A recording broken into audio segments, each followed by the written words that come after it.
Asian glory YouTube channel के online platform पे मैं एशियन सिंह एक बार फिर से आपका हार्दिक स्वागत एवं अभिनंदन करता हूं।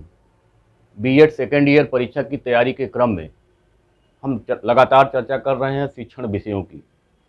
आज होने वाली जो परीक्षाएं हैं भौतिक विज्ञान, संस्कृत और भूगोल, उससे संबंधित या जो जितने भी जो शिक्षण विषय हैं उन सब में एक विधि जो बहुत इम्पोर्टेंट है, पाठ प्रदर्शन विधि। पाठ प्रदर्शन का मतलब होता है कि पहले जो शिक्षक होता है वह करके दिखाता है, प्रदर्शन करके दिखाता है, उसके बाद जो बच्चे होते हैं उसी का अनुकरण करते हैं, उसी को हम प्रदर्शन विधि या पाठ प्रदर्शन विधि कहते हैं। अगर आप चैनल पे नए हैं तो चैनल को लाइक करिए, सब्सक्राइब करिए और अपने दोस्तों में शेयर जरूर करिए। बीएड फर्स्ट ईयर और बीएड सेकेंड ईयर की जो तैयारी है अगले वर्ष से दोनों कक्षाओं की तैयारी इस प्लेटफॉर्म पे करवाई जाएगी। साथ ही साथ हैंड रिटन जो नोट होते हैं उसको भी हम प्रोवाइड कराएंगे। 25 से 30 पेज का एक नोट्स होगा और उसी के आधार पे जो ये क्लासेज होंगे, जो ये लेक्चर होंगे आपको मिलेंगे। तो अगले साल से आपको इसी प्लेटफॉर्म पे first year, BEd first year और बीएड सेकेंड ईयर दोनों कक्षाओं की तैयारी इसी प्लेटफॉर्म पे करवाई जाएगी। एग्ज़ाम के बाद आपको UP TET, CTET, super TET से संबंधित जो तैयारी है वो इसी प्लेटफॉर्म पे आपको हम करवाएंगे। तो आप हमसे कंटिन्यू जुड़े रहिए, जिससे आपको जो यूपी टीईटी, सीटीईटी या सुपर टीईटी की जो आने वाली परीक्षाएं हैं उसमें भी आप लाभ ले सकें। तो आज की जो चर्चा है पाठ प्रदर्शन विधि की। पाठ प्रदर्शन का मतलब आपको समझ में आ गया होगा कि पहले शिक्षक उस काम को करके दिखाता है और फिर जो स्टूडेंट होते हैं, जो छात्र होते हैं, फिर उसी काम को करते हैं, यानी अनुकरण करते हैं। तो अनुकरण करके छात्र जैसे शिक्षक किया रहता है उसी प्रकार से वो करने का कार्य करते हैं। इसमें यह जो पाठ प्रदर्शन विधि होता है सबसे ज़्यादा अगर इस्तेमाल होता है तो जो औद्योगिक और तकनीकी संस्थाएं होती हैं उसमें, और साथ ही साथ जो शिक्षक प्रशिक्षण संस्थाएं होती हैं उसमें ये पाठ प्रदर्शन भी सबसे ज़्यादा इम्पॉर्टेंट होता है। जैसे बच्चा बीएड कर रहा है या डीएलएड कर रहा है, बीटेक कर रहा है, आईटीआई कर रहा है, पॉलिटेक्निक कर रहा है, तो इस टाइप की जो संस्थाएं होती हैं उसमें पाठ प्रदर्शन विधि का सबसे ज़्यादा इम्पोर्टेंट है। अब पाठ प्रदर्शन में शिक्षक ही पहले करके दिखाता है। इसमें अगर हम इस पर चर्चा करें तो शिक्षक पाठ्यवस्तु से संबंधित सिद्धांतों एवं तथ्यों का विभिन्न क्रियात्मक गतिविधियों तथा प्रयोगात्मक कार्य द्वारा प्रदर्शन करने का प्रयास करता है। यह एक परंपरागत विधि है। आपने देखा होगा कई वर्षों से ये चला आ रहा है कि आपने देखा कि जो अध्यापक होते हैं वो अपने पाठों का प्रदर्शन करते हैं और छात्र उसको देख करके उसी का अनुकरण करने का प्रयास करते हैं। सबसे ज़्यादा अगर हमको कहीं पाठ प्रदर्शन देखने को स्कूल में मिला होगा तो विज्ञान विषय में मिला होगा। लेकिन पाठ प्रदर्शन के माध्यम से लगभग हर विषयों पे सभी टॉपिक को तो नहीं पढ़ाया जा सकता, लेकिन अधिकांश टॉपिक को पढ़ाया जा सकता है। लेकिन हमको किसी भी स्कूल में, किसी भी विद्यालय में पाठ प्रदर्शन विधि जो है वो ज़्यादातर देखने का अवसर नहीं मिला। विज्ञान विषय में अवश्य मिला होगा। जब आप प्रयोगात्मक कार्य करने गए होंगे लैब में तो वहाँ पे पहले शिक्षक करके दिखाए होंगे, उसके बाद आप उसका अनुकरण करके वैसे ही आपने कार्य किया होगा। बाकी विषयों में भी इसको हम यूज कर सकते हैं, लेकिन वो यूज होता नहीं है क्योंकि उसमें सबसे पहले उसका पूरा एक खाका तैयार करना होगा, एक रूपरेखा तैयार करना होगा। उसके लिए जो सामग्रियां हैं, जो वस्तुएं हैं, उसको इकट्ठा करना होगा, तब जाके हम उस चीज़ का पाठ प्रदर्शन कर सकते हैं, अन्यथा नहीं कर सकते हैं। तो ये जो श्रम और समय इसमें लगता है, इसी नाते ज़्यादातर जो शिक्षक होते हैं, अध्यापक होते हैं, इस विधि से बचने का काम करते हैं। जहाँ पे बहुत ज़रूरी होता है वहीं ही इस विधि का वो प्रयोग करते हैं। तो आगे देखिए, इसका प्रयोग औद्योगिक तकनीकी संस्थाओं में किया जाता है। शिक्षक प्रशिक्षण संस्थाओं में भी इसका प्रयोग होता है। शिक्षक पाठ का प्रदर्शन करता है तथा छात्र उसका अनुकरण करते हैं। तो आपको अगर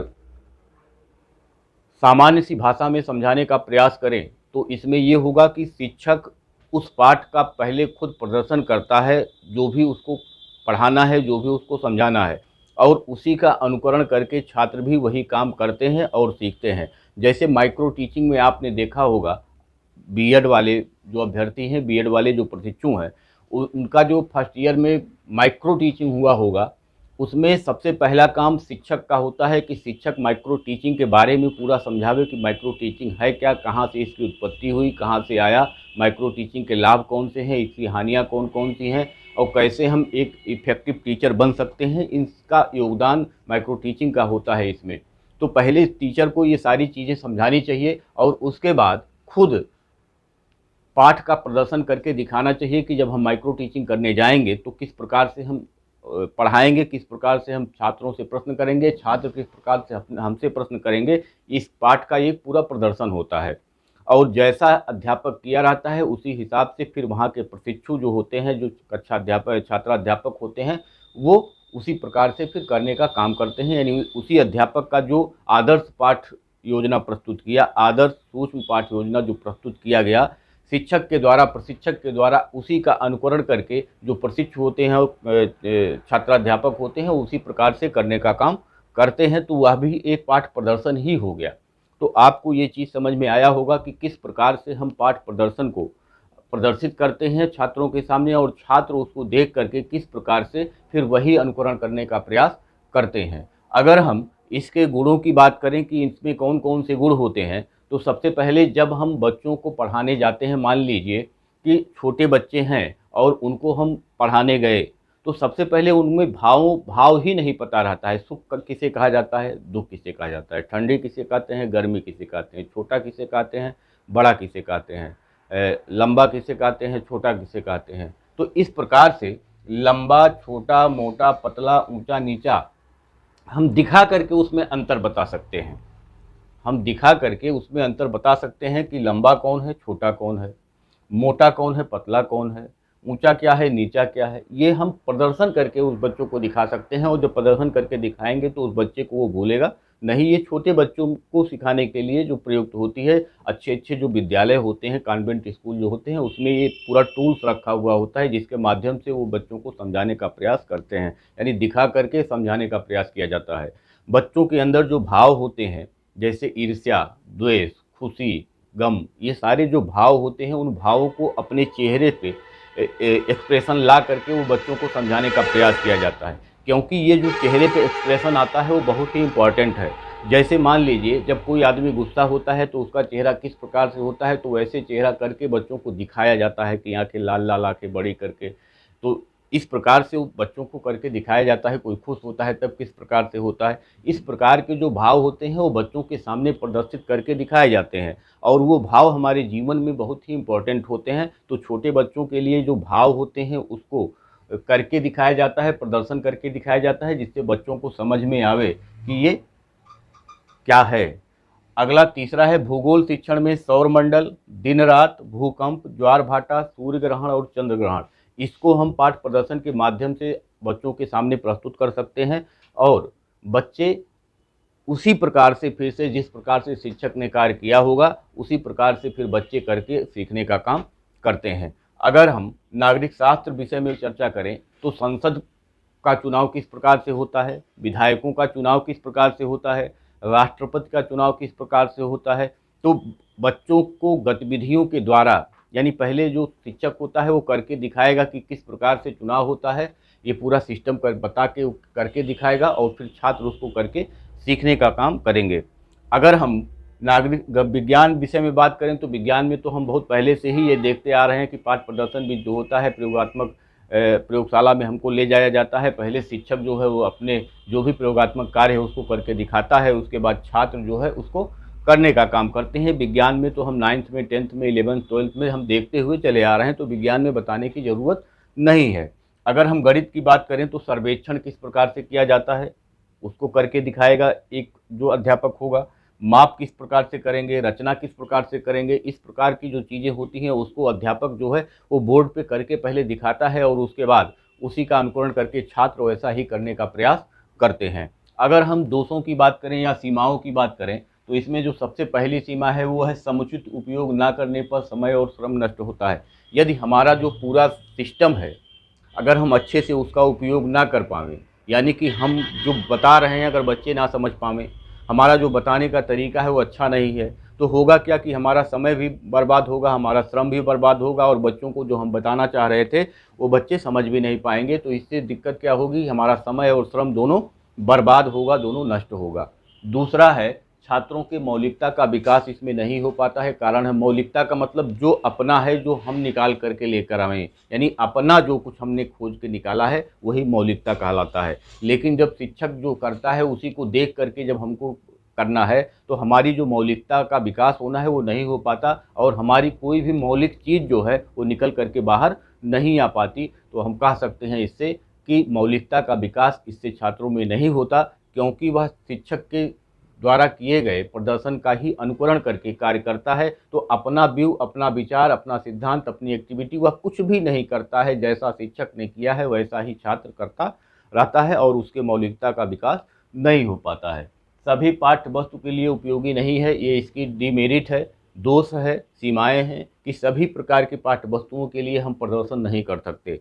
हाँ, ज़्यादातर के लिए कर सकते हैं, लेकिन सभी प्रकार के पाठ्य वस्तु के लिए हम इसका पाठ प्रदर्शन विधि का उपयोग नहीं कर सकते हैं। अगला है सीमित संख्या के छात्रों के लिए उपयोगी। जैसे मान लीजिए आप प्रयोगशाला में बच्चों को लेकर के गए, आपके पास जो टूल्स है वो सीमित है, तो सब आप करके दिखाए और आपने कहा कि सभी बच्चों से कि आप ये करिए, तो जब टूल्स ही सीमित होगा तो सभी बच्चों के पास टूल्स ही नहीं है तो करके कैसे देखेंगे। तो एक जितनी मात्रा में हमारे पास टूल्स मौजूद होंगे उतना बच्चों को हम एक साथ पाठ प्रदर्शन के माध्यम से सिखा सकते हैं, पढ़ा सकते हैं। लेकिन जब अधिक छात्र होंगे तो हम उनको इस प्रकार के पाठ प्रदर्शन विधि से शिक्षण कार्य नहीं कर सकते हैं। छात्र शिक्षक को आदर्श मानकर चलता है। यदि शिक्षक अच्छा नहीं करता, यानी कि जब छात्र जो है वो शिक्षक को ही आदर्श मानता है, आदर्श का मतलब जैसा हमारा आदर्श करता है वैसा ही हमको करना है। यदि कहीं पे गड़बड़ी शिक्षक करता है तो वही गड़बड़ी छात्र भी कर देता है। इसलिए शिक्षक को इसमें सचेत रहने की आवश्यकता है कि कहीं पे हमारी इस प्रकार की गलती ना हो कि जिसको छात्र भी पुनरावृत्ति में ले ले और वो इस प्रकार से सीख जाए जो गलत है। तो छात्र तो जैसा शिक्षक करेगा वही सीखेगा। शिक्षक को इसमें सतर्क रहने की ज़रूरत है कि वह पहले से ही इस पे विचार कर ले, सोच ले और एक अपनी स्ट्रेटजी तैयार कर ले कि जिससे वह कहीं पे भी गलत काम ना करे इस प्रकार का, कि जिससे छात्रों पे उसका बुरा असर जाए। आगे अगर हम चलें तो छात्र अच्छा नहीं कर सकते। जब शिक्षक ही अच्छा नहीं कर सकता है तो छात्र अच्छा कैसे कर सकते हैं। अगर शिक्षक ने कहीं गड़बड़ी की तो छात्र उसी को सीख लेता है और वैसा ही करने का काम करता है। प्रशिक्षण की आवश्यकता होती है।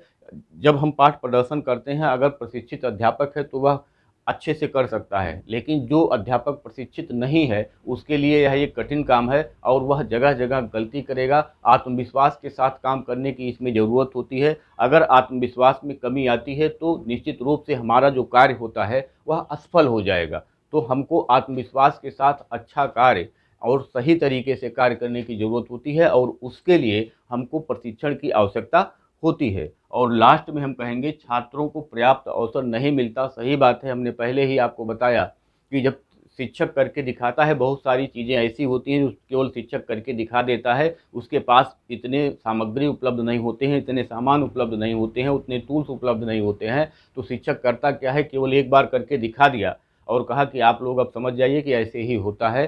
छात्रों को फिर करने का अवसर नहीं मिलता है। तो इसमें होता क्या है कि छात्रों को समुचित जो अवसर मिलना चाहिए वो इसमें नहीं मिल पाता है। ये भी इसकी एक डेमेरिट है। तो इसमें मौलिकता का विकास तो बिल्कुल नहीं होता है, क्योंकि जब हम अनुकरण करेंगे तो हमारे मौलिकता का विकास इसमें नहीं होगा। किसी भी स्तर पे मौलिकता हमारे अंदर नहीं आएगी। तो पाठ प्रदर्शन विधि आप समझ गए होंगे। पाठ प्रदर्शन विधि का मतलब हो गया कि जब हम कोई भी काम करके दिखाते हैं और बच्चे वैसे ही करने का प्रयास करते हैं। हिंदी में आपने देखा होगा सबसे पहले एक आदर्श वाचन होता है, संस्कृत में आदर्श वाचन होता है, अंग्रेजी में आदर्श वाचन होता है। यानी शिक्षक जो होता है वह किताब को पहले पढ़ करके बताने का काम करता है कि किताब पढ़ा कैसे जाता है, किताब को पकड़ा कैसे जाता है। और शिक्षक जब उसको बताने का काम करता है तो बच्चे भी उसी प्रकार से उस किताब को पकड़ करके और फिर पढ़ने का काम करते हैं। तो आदर्श वाचन और फिर अनुकरण वाचन। तो आदर्श वाचन का मतलब यही पाठ प्रदर्शन हो गया एक तरीके से, कि शिक्षक अपनी जो शिक्षण कार्य है उसको प्रदर्शित कर रहा है बच्चों के सामने, उसका प्रदर्शन कर रहा है और छात्र उसका अनुकरण करके फिर उसको। तो भाषा के विषयों में भी ये बहुत ही इम्पॉर्टेंट है पाठ प्रदर्शनविद। तो लगभग सभी विषयों में हर टॉपिक को तो हम इस विषय से नहीं क्लियर कर सकते हैं, लेकिन अधिकांश टॉपिक को हम इस विषय से क्लियर कर सकते हैं पाठ प्रदर्शन के माध्यम से। तो आपको हमने बताया कि पाठ प्रदर्शन होता क्या है, पाठ प्रदर्शन के गुण कौन से हैं और पाठ प्रदर्शन के दोष या सीमाएं कौन कौन सी हैं। यदि आप चैनल पे नए हैं तो चैनल को लाइक करिए, सब्सक्राइब करिए और अपने दोस्तों को शेयर ज़रूर करिए। इस जो बीएड सेकेंड ईयर की तैयारी है परीक्षा की, उसके बाद हम आपको UP TET, CTET, super TET से संबंधित कक्षाएं लेकर के आएंगे। आप हमारे साथ जुड़े रहिएगा, जिससे आपकी जो आने वाली परीक्षाएं हैं उसके लिए आपकी तैयारी अच्छी हो सके। इसके साथ ही साथ आपको बता दें कि बीएड फर्स्ट ईयर और बीएड सेकेंड ईयर का जो अगले साल से तैयारी होगा, यानी अब हम कंटिन्यू इस पर तैयारी करवाते रहेंगे। जो तैयारी होगा वह एक प्रॉपर नोट्स के साथ आपको 20-25 पेज का एक नोट्स मिलेगा और उसी से संबंधित जो लेक्चर होगा, जो वीडियो होगा, वो आप तक पहुंचेगा। तो प्रॉपर नोट्स के साथ, जैसे सीरीज आप खरीदते हैं, सीरीज के टाइप का ही वो नोट्स होगा। आपको 20-25 पन्ना पढ़ करके उसी में से आपको क्वेश्चन आना है, ये तय है। क्योंकि जो इम्पोर्टेंट आपको बताया गया है, आपने देखा होगा कि उसी से ही क्वेश्चन पूछे जाते हैं, तो उसी टाइप की एक सीरीज निकाली जाएगी। और आपको कैसे लिखना है, वो लिखने का तरीका भी उसमें बताया जाएगा कि आपको एग्ज़ाम में लिखना कैसे है। तो आप जो आपके जूनियर होंगे, आपके अड़ोस पड़ोस में होंगे या जो आपके साथी सहपाठी होंगे, उनको आप बताने का काम करिएगा कि इस प्लेटफॉर्म पे आकर के वो ज्वाइन ज़रूर करें, जिससे उनको लाभ हो सके। आज के लिए इतना ही, धन्यवाद।